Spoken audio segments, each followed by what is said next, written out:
Everyone, today I'm producing a video called Funky Chickens, and it's going to talk a lot more about flats and sharp signs and having key signatures that have those in them. This just assumes that you have 7 flats. If you had 7 flats, they would always go in this order: B, E, A, D, G, C, F. Or the sentence I come up with that is, boogie everyone and do get chicken funky. If we were to flip this around, the order of sharps starts over here and goes, funky chickens get down and everyone boogies. So the order of sharps is funky chickens get down and everyone boogies, and the order of flats is always boogie everyone and do get chicken funky. This lesson is called Funky Chickens, brought to you by Sharps and Flats with Kingsley. I am Kingsley, everyone. Why do we need to know this information that you see on the screen? If you can understand flats, the order of flats, sharps, the order of sharps, you will have a better understanding of key signatures. You'll be able to understand and identify which key you're in. What is the home or tonic note?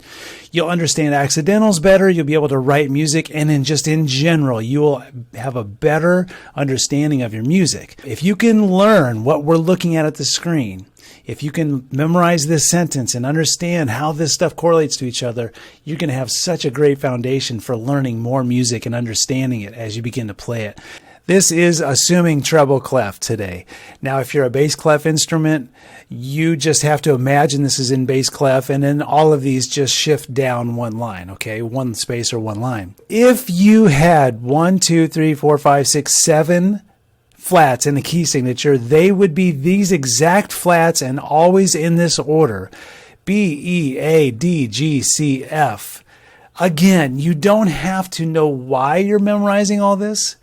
You just have to know that it's going to be so valuable for you. You're going to be able to understand and identify key signatures and your tonic note even better, and know how to write music and understand why we have to write a song, or why a song is couched in a certain key signature, why it has a certain frame around it, and what frame that is. This is 7 flats. Now, you rarely are going to see a song with 7 flats, but if you had 7, they would be in this order. And the sentence I use for remembering B, E, A, D, G, C, F is, boogie everyone and do get chicken funky. Now, in a little bit, we're going to be saying this sentence backwards. Funky chickens get down and everyone boogies. And that is for the order of sharps, but we'll get there in just a minute. So, B flat, E flat, A flat, D flat, G flat, C flat, F flat. Boogie everyone and do get chicken funky. Some teachers say bead, juicy fruit. Some teachers say bead, go call Fred. Whatever you need to do to remember this order right here is going to be very valuable for you. If you had a song that was only 4 flats, let's look at this. It would be those 4 flats right there, B, E, A, D. If it only had 3 flats, it would be those 3. Only 2 flats, those 2, and only 1 flat, that one. Here's something interesting for a lot of you. Let's start with 2 flats. Well, actually, the rule for knowing what key you're in is the second to last flat in your key signature is the name of the key. So if we have B flat and E flat, let's come down here, B and E. The second to last flat would be B flat. If there's only 2, then this is the second to last. This would be in the key of B flat. If we had 3 flats, 1, 2, 3, the second to last flat is E flat. This is the key of E flat major. If we had 4 flats, 1, 2, 3, 4, the second to last flat is A flat. We would be in the key of A flat major. It works even if you use the letters down here. If you had 2 flats, the second to last flat is B flat. If you had 3 flats, the second to last is E flat. And if you had 4 flats, the second to last flat is A flat, just like when we came up here like this. This helps you to understand what key you are in. Looking at your key signature, if you're in a flat key signature, you can look at the second to last one and know what the name of your key that you are in is. So again, remember this sentence. I'm going to say it a couple times. I want you to say it with me. Boogie everyone and do get chicken funky. Second time, boogie everyone and do get chicken funky. Now that's a weird sentence, but when we switch it around to this, Funky Chickens Get Down and Everyone Boogies, that kind of sounds more rhythmic. That kind of sounds like it makes sense. And it kind of does, but it doesn't. But it kind of does. I could take another hour to explain why these work backwards, but I don't have that time right now.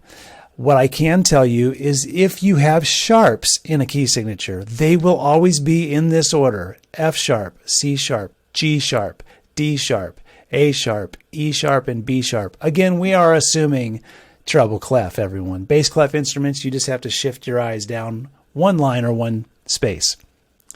So if you had one sharp in a key signature, it would be F sharp. If you had two sharps, it would be F sharp and C sharp. If you have three sharps, it will always go in this order: F sharp, C sharp, G sharp. What do I mean by always in this order? I mean they will always be written on your music in this order. Four sharps: F sharp, C sharp, G sharp, D sharp. It's the same down here. I just wrote the letters out the same order that the actual sharps are written out up here. Funky Chickens Get Down and Everyone Boogies. So this is the same as this. It's the same as this. It's just three different ways to look at the same thing. Again, understanding any of this is so valuable for being able to identify key signatures and just understand what the music is and why certain notes might sound good and others might not. It'll also help you to understand accidentals. You know, in the middle of a piece of music, if you have a sharp, flat, or natural sign on a note, why? Well, it's not in the key signature. It's outside the key signature, so they have to put an accidental sign on it. How do we know what key we're in when we're looking at a sharp key signature? It's not the same as flats. The sharps are a little different. I think it's a little bit easier. If you have a sharp key signature, you will always go look at the very last sharp and go 1/2 step up. So let's start here. If you had one sharp in a key signature, you would look at that. That is F sharp. If you look at a piano, or you just know what 1/2 step up from that is, it is G. This would be the key of G major if you had one sharp. In the same way, if you had two sharps, the last sharp in this key signature is C sharp. 1/2 step above C sharp is D. If you look at a piano, a C sharp to a D is a black to a white note. That would be the key of D major. If you had two sharps, you are in D major. If you have three sharps, the last sharp here is a G sharp. 1/2 step above G sharp is an A. If you look at a piano, going from G sharp to A is a 1/2 step. So 3 sharps is the key of A major, and it works for every sharp key signature. So to recap here today, the reason we're looking at all of this and why it's important is because it helps you to identify your key signature, helps you to identify what key you're in. You are much more able to write music or even write little things, or if you're transposing a part, you're going to be able to transpose better when you understand this information more, and you can understand accidentals better, and there are so many more things. If you're a music teacher, you totally get this. Your band director, everyone, probably has their own sentence that they've come up with for both of these. All of them work. All of them that you know and understand funnels into how well you will understand and can approach your music and be able to play it better because you have a better understanding. So often when you have a better understanding of everything, you have to use less brain power when you're playing. We looked at flat key signatures. We looked at 1, 2, 3, 4, 5, 6, 7 flats, the order of them. Boogie Everyone and Do Get Chicken Funky is a way to remember the order of flats. We know that the second to last flat in the key signature is the name of the key. So for example, if this was our key signature, the second to last flat is right there. It would be the key of D flat major. We also learned about sharp key signatures, and Funky Chickens Get Down and Everyone Boogies is the way to remember the order of sharps, how they will always be written on your music. F, C, G, D, A, E, B. We also learned that the way to know what key you're in a sharp key signature by going 1/2 step above the last sharp in your key signature. So if this was your key signature, if A sharp is your last sharp, then 1/2 step above that is a B. This would be the key of B major. Just to kind of reinforce all of this, if 4 sharps was your key signature, the last sharp is a D sharp. 1/2 step above D sharp is E. This would be an E major scale. Again, it's going to help you to understand key signatures even so much better.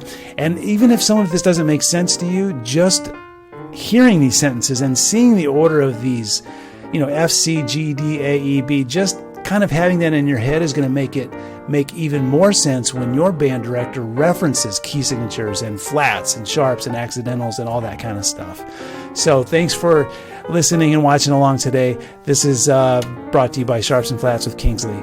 Remember, always practice smarter, not harder, and stay sharp.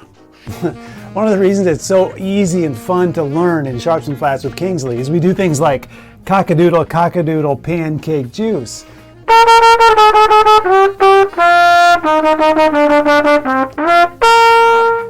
So whether you're a beginner, an intermediate player, or you just want to learn some jazz, go to SharpsAndFlatsWithKingsley.com and sign up for your free lesson pack today.